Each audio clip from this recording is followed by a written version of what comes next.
এত বড় একটা বিষয়, একটা ইন্টেরিয়াম সরকার সিদ্ধান্ত নিল, ইন প্রিন্সিপাল কেউ জানলো না, সম্পূর্ণ গোপনে যে বিষয়টা করে একটা ইন প্রিন্সিপাল এগ্রি করেছে বলে জাতির সামনে নিয়ে আসলো, আমরা একটু অবাক হলাম। তখন আমরা জানতে চাইলাম আসলে জাতিসংঘের যাদের কথা বলা হচ্ছে তাদের অবস্থানটা কোথায়।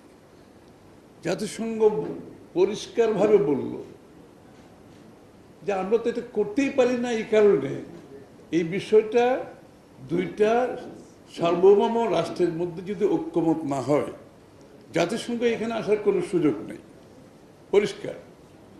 হ্যাঁ, তারপরেও আসতে পারবে জাতিসংঘ যদি সিকিউরিটি কাউন্সিলে এটা সিদ্ধান্ত হয়। দুই সার্বভৌম রাষ্ট্রের মধ্যে যদি সিদ্ধান্ত ঐক্যমত না হয়, এগ্রিমেন্ট না হয়, কিন্তু নিরাপত্তা পরিষদ যদি এটা পাশ করে, সিকিউরিটি কাউন্সিল, তাহলে কিন্তু জাতিসংঘ আসতে পারে। তাহলে জাতিসংঘের বিষয়টা তো পরিষ্কার হয়ে গেল। আইদার ওয়ে জাতিসংঘ আসার এখানে কোনো সুযোগ নেই। এই যে বলা হচ্ছে জাতিসংঘ, আইদার ওয়ে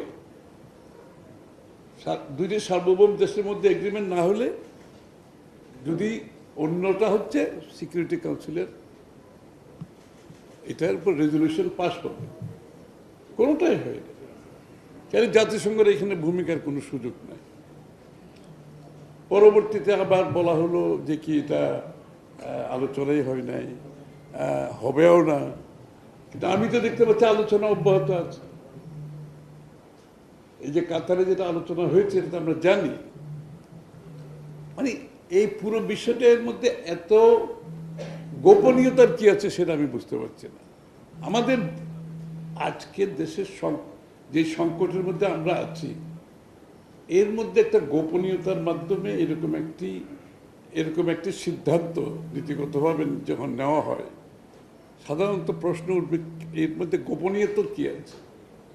প্রথমত এই সরকারের এখতিয়ারের মধ্যে এটা নেই, এটা সবাই বলেছেন, এটা আমাকে রিপিট করার দরকার নেই।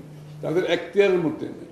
করিডোর বেশি বিতর্কিত হয়ে গেছে, তখন সরকারের পক্ষ থেকে একটা চ্যানেলের কথা বলা হয়েছে। চ্যানেল আর করিডোরের মধ্যে difference is a technical difference. হ্যাঁ, না, ইটস এ টেকনিক্যাল ডিফারেন্স। আমাকে আপনি যত বোঝানোর চেষ্টা করেন, এই প্রেক্ষাপটে বাংলাদেশের এই প্রেক্ষাপটে ইটস এ টেকনিক্যাল ডিফারেন্স। আমি বাংলাদেশের প্রেক্ষাপটে বলতেছি, আমি অন্য প্রেক্ষাপটে বলছি না। It's a technical difference.